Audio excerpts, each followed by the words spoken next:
sual verirəm, kim qurban əti yedi bu günü? Amma xahiş edirəm elə yazın. Xahiş edirəm yazın ki, belə qısa yazın da, çox yazın.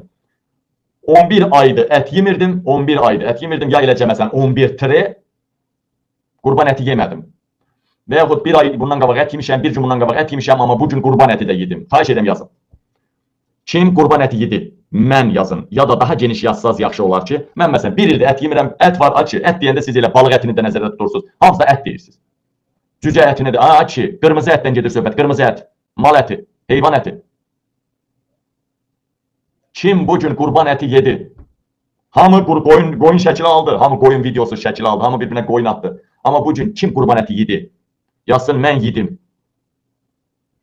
Mən də yemədim. 8 il bundan, 8 il ərzində, cəmi 8 il ərzində bir dəfə qurban əti gəlibdi mənim evimə və onu da yeməmişəm ha. Yezli kürdüdür, düzdür, çox yaxın olmuşam o adamla. Arvadı erməni, yezli kürdür. Qonşudur da gətirdi evimə qurban əti, amma mən təhlükəsizliyə görə yemədim. Mən ümumiyyətlə mənim evimə gələn heç nə yemirik biz. Və baxıram bura, heç kim. Heç olmasa bir yazın da, yiyən var mı? Yazsın bir, qardaşım, bunu hamı yazır, yemədim və yiyən var mı? Siz Allah daha yemədim yazmayın, bildim, hamı yemədi. Heç olmasa 1-2 nəfər varsa, 1-2-3 nəfər, heç olmasa yiyən adamlar yazsın, görə ye. Bax, bu qədər izləyirəm buranı, mən qurban əti yedim, rast olmuram. Bax, bu gün lobya yedim. Bəli, mən də lobya yedim bu gün. Bu gün lobya yedim mən də. Bax, bir də tarix şükür, bir də açıqlı burada tarix çıxdı, mən yedim yazır. Ət yedim, amma qurban əti yemədim. Artıq millətimiz ət yeməyə sevinir. Mən yedim 2 nəfər. Bax, açıqlı ya, birlikdə o tarix birlik. Birsə, Sevda yeyibdi. İşdən verdilər. Emin yeyibdi, yəqin ki, yeməyibsə də veriblər işdən. 3 nəfər. 3 nəfər yeyibdi, 3 nəfər. Xahiş edirəm düzünü yazın da. Burada yeməkdən yeməməyin yazanda nə olur ki burada? Qatıq yedim. Burada mən yedim. 4-cü adam yazdı, yedim. Qonşu verdi 5 aytən yazdı, yedim. Bir dəqiqə, yox. Mən də yedim. Marif də yazdı, yedim 5 adam. 5 adam ola bilər hansı? Bir nəfər burada kim idi, mən yedim. Qəndab 6, Gülşan 7, Qafqaz 8. İndi ola bilər bir nəfər də oxumadım, getdi ola bilərsə. O 9, məsələn, onu da elə belə deyirəm. Yəqin oxumamışam. 9 nəfər. Latya indi bir də yazacaq 10 nəfər. 10 nəfər yedi. Kartoşka yedi, lobya yedi. 10 nəfər yedi. Bizə də baxıbsa 2200 nəfər. 2200 nəfərin 10% nə edir? 10 nəfər bilsin nə qədər edir? 2200 nəfərin qarşısından 10 nəfər 0 nə bilim %1 kaç nəfər deməkdir. 0 tam mində 0 tam mində nə neçə faizdir. Deyələmər, belə şey mi olar? Bir də 11 nəfər yemişəm. Bir də yazdı yemişəm. İndi yəni belə şey mi o? 11 nəfər mikroskopdan axtarıb qurban əti yeyənlər. Görürsünüz dəyərli həmvətənlər? Bu qurban bayramı lazım idi mi?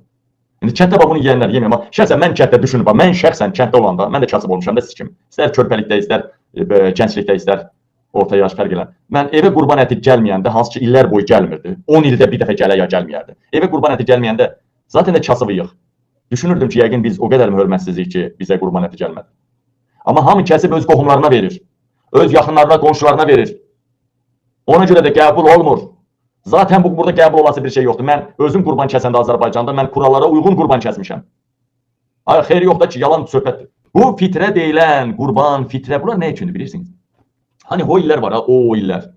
Qanunların olmadığı, bu hara dayanır, qurban et, qurban, hara dayanır? Hara dayanır bilirsiniz, nəyə dayanır bilirsiniz? Bilirsə, o vaxtı nizə ilə ovluyurlar, nizə ilə ovluyurlar, inək, qaban, ayı.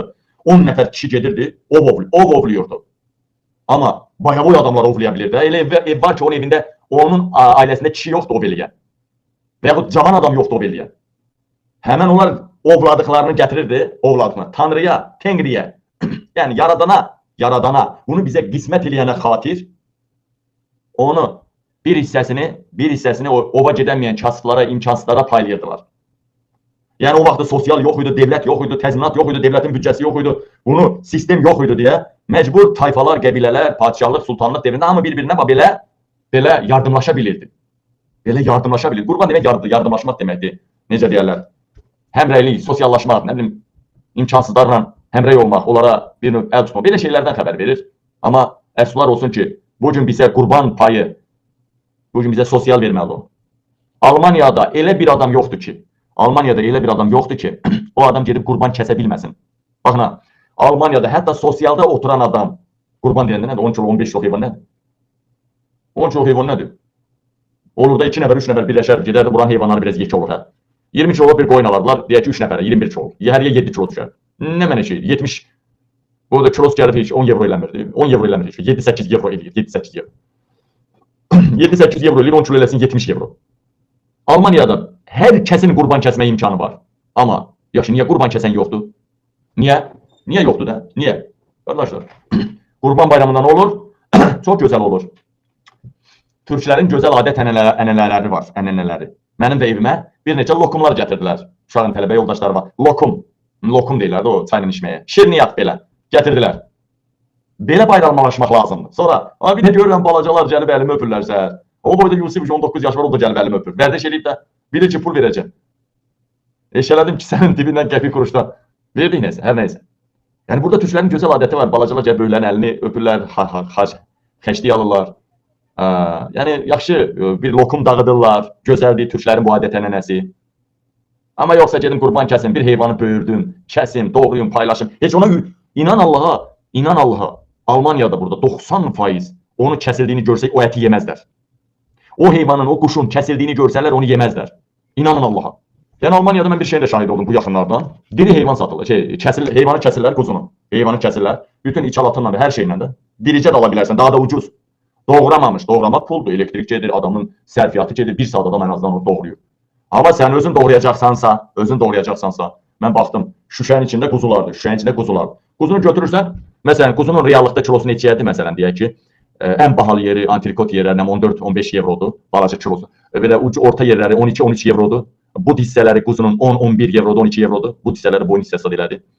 Sonra ucuz hissələri var. Bir də prizola deyirlər də, qabırğası bahadır. Dəyərlənmətənlər. Quzunu sən alırsan 8 evroya. Yəni quzunu kəsiblər, oradan asıblar. Deyirsən, bax bu quzunu mənə ver, asıblar. Soyub asıblar da, sən özün doğrayacaqsan. O saat 8-9 evroya, 10 evroya qədər düşür. Yəni hətta biraz da ucuz olur. Hətta onun yerində kəsdirsən biraz da ucuz olar. Baxın. Burada aylıq maaş, minimum əmək haqqı 2300 evroya yaxındır. 2200-dən 70 neçə evro minimum əmək haqqıdır. Baxırsınız dəyərlənmətənlərim. Ondan aşağı olana devlət dəstəyi olur, o puldan aşağı pul gələn evinə. Almaniyada quzunun ətinin kilosu Azərbaycan puluna 13, 14, 15 manat. Yəni kəstirirsən, özün kəstirirsənsə. 13 manat, 14, uzaq 15 manat. Ancaq Azərbaycanda minimum əmək haqqı nə bilim 200 neçə deyirlər, amma pox yeyirlər. Azərbaycanda heç Azərbaycan əhalisinin yarısının evinə 200 manat pul girmir. Biri dilənir, biri günəmuz fəhləlik olanda yeri, olmayanda yemir, biri qaynatasına, orada, burada. O, şükür Allah, mənim də bir-iki yaxın qohumum var, mənim də bir-ikilən. Niyə uzağa yüz qardaşlarım? Şükür Allah, 3 ay tətil gəldi, tətil. Uşaqları sırası baba evinə, o qayınçonun evinə uşaqları ezamiyyətə göndərirlər. Evdə yemək yoxdur, nə qaysınlar? Mən Qurban Bayramının əleyhinə olsam da, ancaq tarixi bir inancınıza, dininizə zada bağlayıbsınız, bunu bir müqəddəsləşdirirsiniz. Zaten insanların xatirinə, necə deyim o, tarixi o vərdişlərə dayanaraq Qurban Bayramınız mübarək olsun deyirəm. Sağ olun, salamat qalın.